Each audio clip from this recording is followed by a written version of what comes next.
आपकी मेजबान माया अली और आप लोग देख रहे हैं हर पाकिस्तानी में छुपा है एक हीरो। इस वक्त हम लोग मौजूद हैं यूईटी लाहौर में और यहाँ की कुछ स्टूडेंट्स ने ड्रोन का सेकंड वर्जन बनाया है। इनका कहना है कि अगर इस पर मजीद काम किया जाए तो इसको रडार सिग्नल्स कैच नहीं कर पाएंगे और मुश्किल हालात में ये अपने आप को छुपा भी लेगा। बाकी डिटेल स्टूडेंट से जाके पूछते हैं।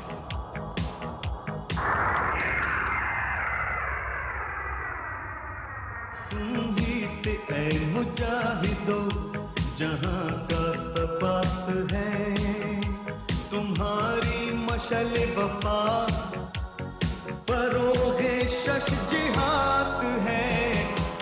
अगर ये कहा जाए कि अब तरक्की की नई नई मनाजिल पाकिस्तान से दूर नहीं तो बेजाना होगा। जिस मुल्क के नौजवान बादशाहों और मेहनती हों उसको तरक्की करने से कोई नहीं रोक सकता। हमारे आज के हीरोज को अगर पाकिस्तान का फख्र कहा जाए तो गलत ना होगा। यूईटी लाहौर के इन चंद नौजवानों ने वो कारनामा कर दिखाया है कि दुनिया भर में नुमाया हो गए हैं और इन्होंने अपनी सोच और मेहनत से ये साबित कर दिखाया है कि ड्रोन सिर्फ लोगों को मारने और कत्ल करने के लिए नहीं बल्कि इसको इंसानियत की भलाई के लिए भी इस्तेमाल किया जा सकता है।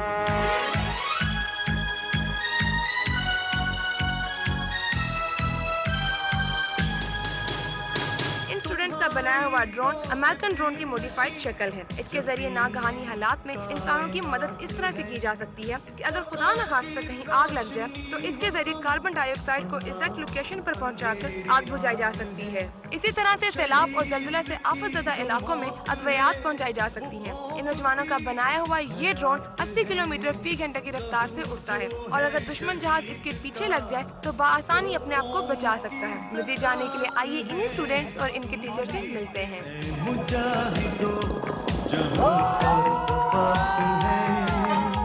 जी अस्सलाम वालेकुम। वालेकुम अस्सलाम।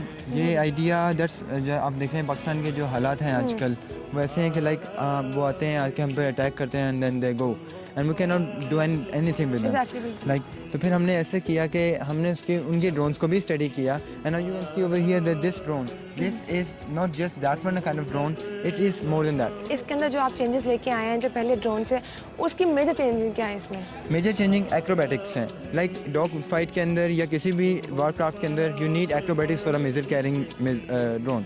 ठीक है। वो एक्रोबैटिक्स हमने ईगल की जो आप देख सकते हैं जब ईगल जब अपनी मैनूवर फॉर्म में होता है तो अपनी विंग को एलिप्टिकली ऐसे बैकवर्ड बेंड कर लेता है।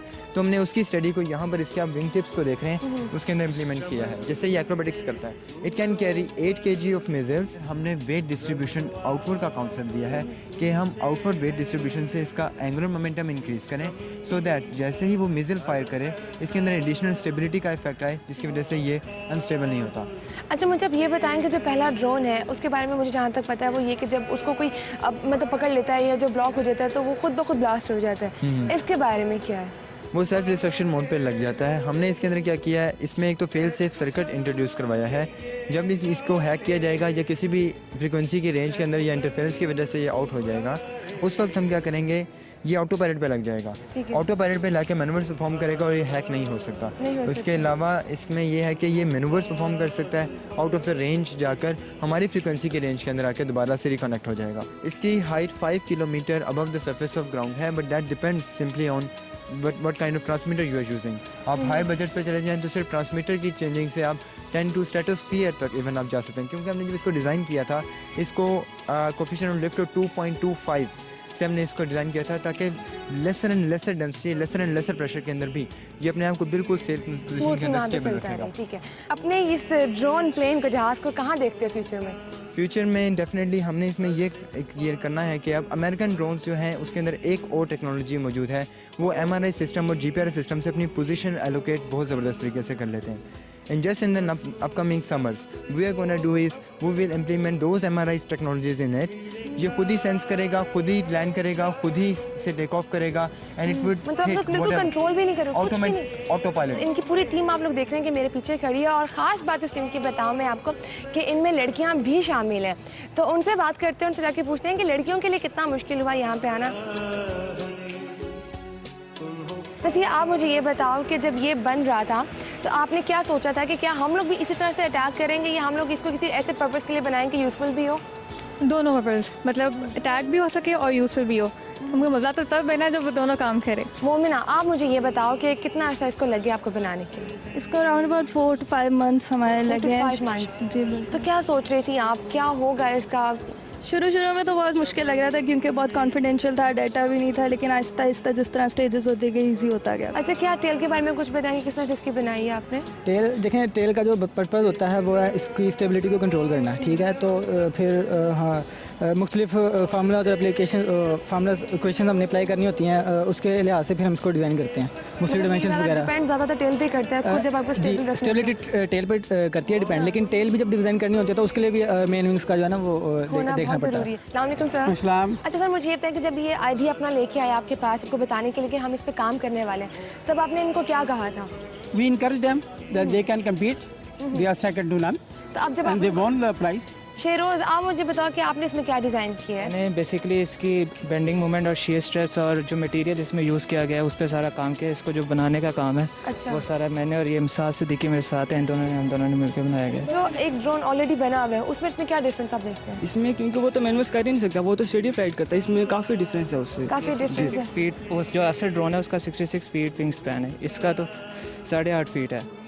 तो ये कर सकता है, मैनुअर्स परफॉर्म कर सकता है और डॉग फाइटिंग भी कर सकता है। हमने ये देखना था कि टेल किस तरह की डिज़ाइन करें कि मैनुअर्स भी परफॉर्म करे और ये बैलेंस भी हो जाए, तो इसको देखते हुए हमने जो है वो टेल डिज़ाइनिंग में काम किया। टेल विंग में होता है कि इसकी 3 तरह की मोशंस होती हैं, उसको कंट्रोल करता है, पिचिंग होती है, योइंग होती है और रोलिंग होती है। तो बेसिकली हमने इसको स्टेबल रखना था ताकि जो है वो हमारा फंक्शनली परफॉर्म कर सके।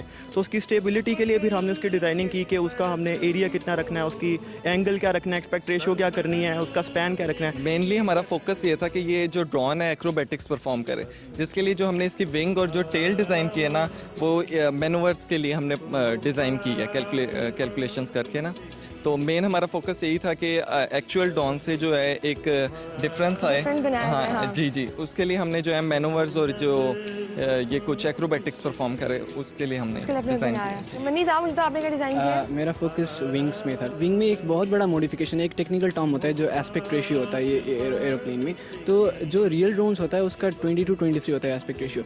अब हमने सब कैलकुलेशन के मुताबिक एट द एंड हमें रिजल्ट में पहुंचा कि जब हम एस्पेक्ट रेशियो को 7.11 इसका एस्पेक्ट रेशियो, जब ये एस्पेक्ट रेशियो को 7.11 ले जाएँ तो बहुत सारे कैलकुलेशन के बाद हम इस रिजल्ट में पहुँच गए कि ये एक्रोबैटिक्स भी कर सकता है। तो ये जो हमारा ड्रोन है जो बाकी ड्रोन से अभी जो एग्जिस्टिंग ड्रोन है उससे एक मॉडिफिकेशन लाया है कि हमने एस्पेक्ट रेशियो को रिड्यूस करके तो ये मैनूवर्स और एक्रोबैटिक्स और रोलिंग सारा कुछ कर सकता है। आपने ये बनाना शुरू किया तो आपने किसी को बताया, ये बन गया, उसके बाद गवर्नमेंट आई आपके पास कि बच्चों क्या काम किया आपने? नहीं, डेफिनेटली जब हम लोगों ने इसको एंटर किया तो सॉफ्टटेक के अंदर तो रिकग्निशन हुई है और कई जगह से हुई है, काफ़ी अप्रिशिएशन मिली है। फ्लैप्स क्या है इसमें है, मुझे ये बताएंगे जरा? फ्लैप्स ये पीछे ये जो विंग्स के नीचे आपको नजर आ रहा है, ठीक है, ये किस लिए काम करते हैं? ये असल में एक ब्रेक होती है और ये तकरीबन जो हमारी टेक ऑफ और लैंडिंग्स होती हैं उसमें स्टेबिलिटी के लिए। Thank you so much. अच्छा, मतलब आप स्टूडेंट्स को देखो कि इन्होंने इतना अच्छा काम किया, इतना पॉजिटिव काम किया। हम लोग कहते हैं कि जी हमारे पाकिस्तानी काम नहीं करते, लेकिन इनको देखने के बाद एक नया पैशन जो मुझ में भी आया है, मैं ये बना तो नहीं सकती लेकिन इसको उड़ता हुआ ज़रूर देख सकती हूँ।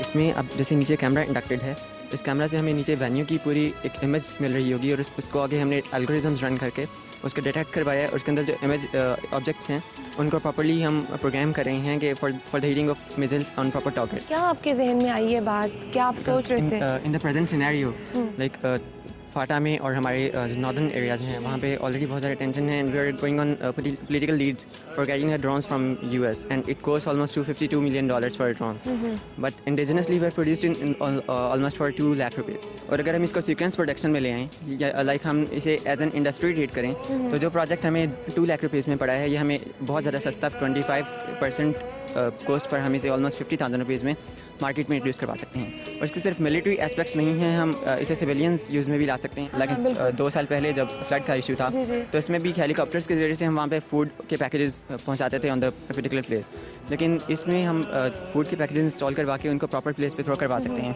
इसलिए ट्रैफिक सर्वेलेंस के लिए ट्रैफिक का आजकल जो नया इंट्रोड्यूस करवाया जा रहा है सिस्टम्स, उसके अंदर हम इसको इंडक्ट कर सकते हैं कि फॉर प्रॉपर मैनेजेबिलिटी इसको ठीक से लाइक वो मतलब सिर्फ ये अटैक करने के लिए नहीं, बाकी इसको जी बिल्कुल इसका बहुत ज़्यादा आप वाइड कर सकते हैं इसके यूज़ को। अच्छा मैम, मुझे आप ये बताओ कि इसके लिए कोई रनवे होता है या फिर वैसे कहीं भी चला दो? एक्जैक्टली इसके लिए 100 मीटर्स का ऑलमोस्ट रनवे रिक्वायर्ड है, लेकिन हम जो फ्यूचर हॉरिजन्स हैं इसके अंदर उसके लिए टोटली ऑटोनमस होगा, तो इसको रनवे की भी रिक्वायर्ड ज़रूरत नहीं होगी। मतलब ये यहाँ से ऐसे ऊपर चला जाएगा? ये वीटॉल वर्टिकल टेक ऑफ मोड में होगा, ये सिर्फ ज़मीन से अपलिफ्ट होगा और उसके बाद टेक ऑफ कर जाएगा। अच्छा मैम मुझे ये बताएंगे इसको कोई रडार सिस्टम कैच कर सकते हैं? बेसिकली इसका जो हाइट लेवल है ये 5 किलोमीटर अबव और बिलो में 25 फीट की हाइट तक ज़मीन से अप्लाई कर सकते हैं। So just like cruise missile ये रडार डिटेक्शन में on the surface of earth नहीं आता, लेकिन हम मज़ीद इसमें मॉडिफिकेशन लाना चाह रहे हैं ताकि स्टेल्थ टेक्नोलॉजी इसमें पूरी की पूरी इंट्रोड्यूस करवाने के बाद जो US ड्रोन्स हैं उनसे सिमिलर हम इसको भी रडार डिटेक्शन में ना ला सकें।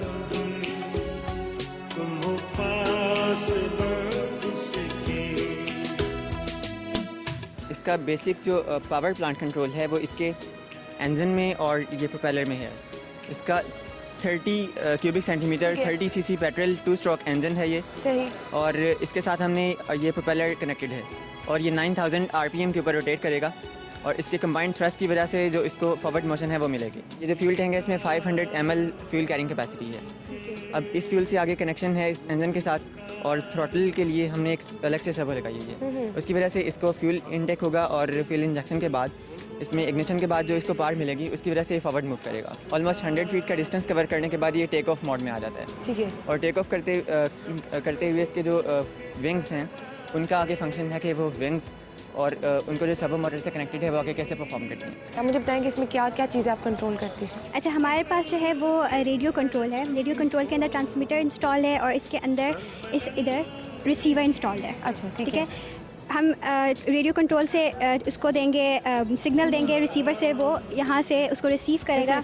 अंदर सारी सर्किटरी है जो कि हमारे अटैच्ड है इन सर्वोस के साथ। इसके अंदर सर्किटरी सारी है जो कि अटैच्ड है हमारे सर्वो से।